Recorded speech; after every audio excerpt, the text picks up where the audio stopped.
Everybody here and also the web audience. My name is Robert Waldrop. I am the practice leader for the GTS Global Trade practice.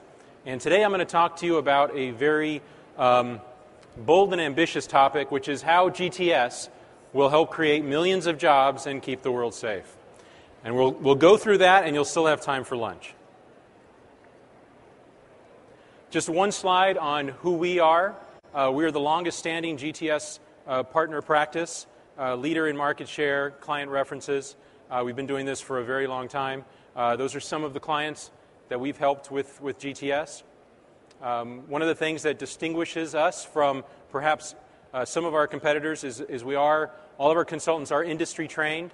We're very compliance savvy. So we know the technical part, but we also emphasize the trade compliance part. And you'll see a little of that today as we go through this presentation. So what we wanted to talk about today are two major initiatives that have taken place in 2009 and 2010 by the Obama administration. The first is the National Export Initiative. The second is the Export Control Reform Initiative. They're separate, but they both have a common set of goals, which focus on increasing U.S. exports, U.S. competitiveness, and U.S. jobs. Little detail about them and how they're different. The NEI is focused on promotion, financing of small business and medium-sized and large business, and removal of trade barriers, emphasis on free trade agreements, and enforcement of trade rules. The ECR, the Export Control Reform, is more focused on regulations, how to streamline the regulations which have become very complex and very convoluted to promote competition of U.S. companies globally. And why do you care? So this sounds like something the government's doing. It's good for the U.S., but is it good for you? And that's, I think, the point of this conversation is, are you going to be ready? This is the most significant period of U.S. exports, the most significant period of U.S. trade since the Tariff Act of 1789. And for those of you too young to remember, that's when tariffs were first incorporated into U.S. law. What role does GTS have in this?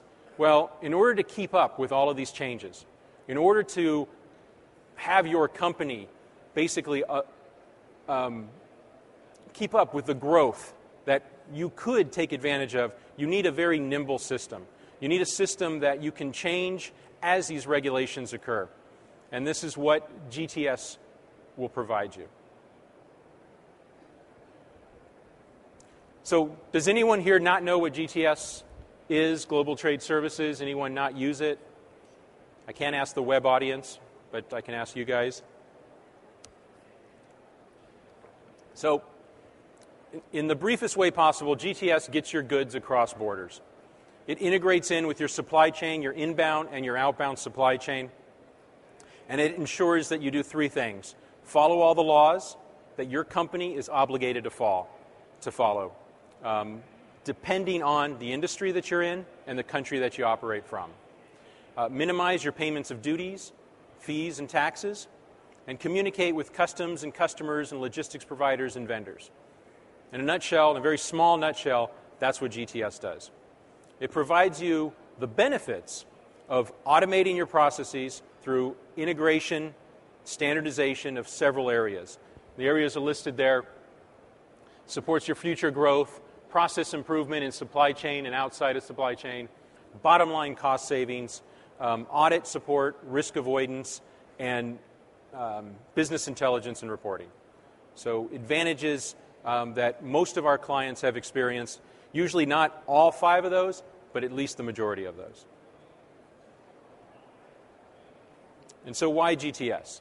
And what I say is companies don't need GTS in much the way they didn't need SAP before they implemented SAP. Things seem to be okay, and then you see the changed world, and things are a lot better. You can outsource. A lot of the global trade functions are outsourced to other companies. You can perform manual processes. That's good enough often. And I'm going to use a very compliance-centric term. You can self-blind. And that is not referring to mutilation, but it's referring to knowingly blocking information from entering your purview. Meaning when you're selling something, when you're exporting something, you have an opportunity to learn about who you're doing business with. And if you don't take that opportunity, you're in violation with U.S. export regulations. In much the same way, when you're in a business, there's information about potential cost savings, about perhaps regulations that you aren't following. But we don't all take that in. And I think GTS allows you to fully see the environment that you're operating in. And you don't need GTS if you don't derive cost benefits from your supply chain. If you've determined that is not your core competency, then you probably don't need GTS. If you're not planning to expand geographically, expand your business line, expand your distribution channels, you probably don't need GTS. If you think outsourcing, the advantages and the cost savings of outsourcing outweigh any loss of control, you don't need GTS. And if you have a cheap compliance team but expensive lawyers, you don't need GTS. Because they'll be doing a lot of manual work that they don't have to do. And the lawyers are good enough to keep you out of trouble. And that was in the theme of, you're a redneck. So it was a little tongue-in-cheek. So why is GTS different from its competitors? And a lot of you may not know what the competitors are for GTS, what products those are. But they're very different in structure. And what's great about GTS, and really what's great about all SAP products, is they provide a framework for controlling, calculating, communicating against any trade regulation in the world for any company, any industry, any country. You can't say that about the competitors. Oftentimes, they have the regulations codified in the system. So anytime there's a regulatory change, you wait for your vendor to handle that change and push it to you. In GTS, because it's a framework, you can do it yourself, typically pretty easily. In some things, you would need a consultant, and some things you can do yourself. A stark difference between GTS and other products. One area in particular that I want to talk about is licensing. And licensing, export licensing, import licensing, traditionally is, do I have the legal authority to perform some function, some activity, some transaction? And that's what it is. It's a business rule generator. I have a transaction, it has certain attributes, and I want to know whether I can perform that transaction. And in the second bullet there, you'll see it's not just about customs. It's not just about security. It's several different agencies. That's just for the U.S., and that's just a partial list of some of the regulations you can control with GTS. And most of those we have controlled. When you leave the U.S., there's several more regulations that you can control.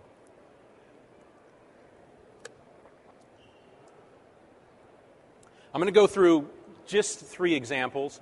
There's probably a dozen different examples of things that are going to occur now that have already occurred in the case of encryption regulations in 2009, 2010, and this year, and will be occurring for the next several years.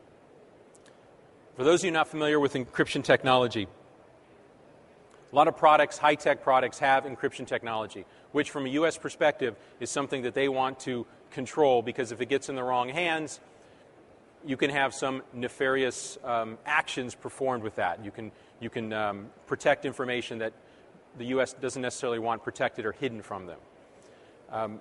These regulations, just like the technology, are some of the most complex regulations around. And so the U.S. has decided, let's simplify that. Well, by simplifying it, they actually added regulations. So they didn't really simplify it, but what they did is they made it easier to export.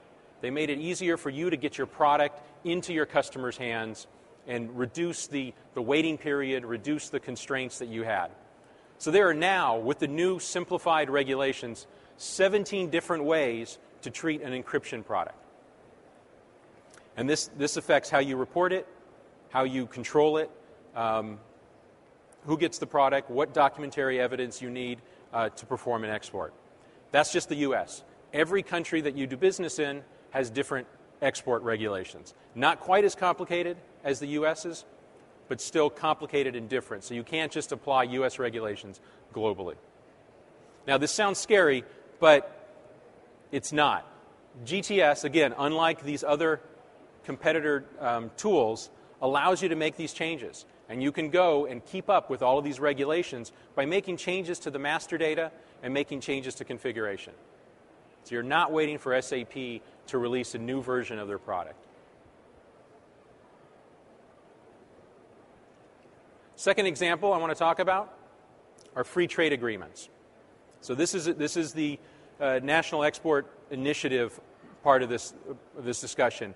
Free trade agreements have been underused.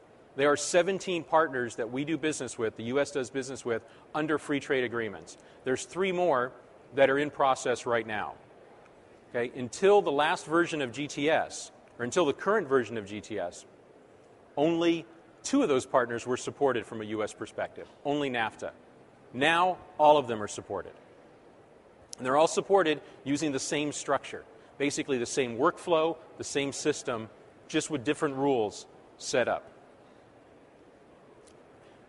The thing about FTAs is that you can get in a lot of trouble if you claim preference and you claim that you want to pay reduced duties, but you don't have the documentary evidence supporting that.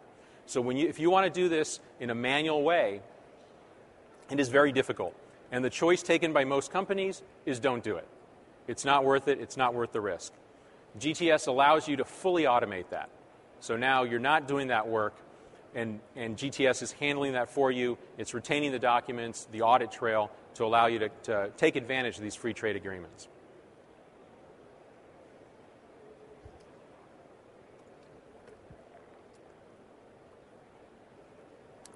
And the third example I'm going to talk about, and this is the last example. Again, there's many more that we can talk about. And this is probably the most significant, is how the consolidation of the regulations is going to take place. There's 2 sets of primary regulations for controlling exports. There's the military goods regulation, it's called ITAR, and the EAR regulation for dual-use products. These are entirely separate. 2 organizations, the State Department and the Commerce Department, control these, and they look nothing like each other. And so in a typical GTS implementation, we needed to set them up separately. Different licenses, different product classification, everything separate. GTS handled it, but now what they're saying is we want to consolidate this. So this is already happening. It's already taking place, the consolidation and the restructure of this. This is going to have a major impact to how GTS performs licensing. The changes, and the important thing here is the changes will be both radical and incremental. They'll take place, they've already taken place, but it won't be a big bang. There'll be some changes, and over time there'll be other changes, and you need to keep up, and your system has to be nimble, and again, that's kind of the point of this, is that GTS will allow you to do that. And much like we mentioned for encryption, as different from other products, GTS will allow you, without any involvement from your vendor, to incorporate these changes. So that's the presentation. I wish I could have put more examples up here to talk to you about, but I want to leave some room for questions. If anyone has any questions about GTS's capabilities and anything we discussed today.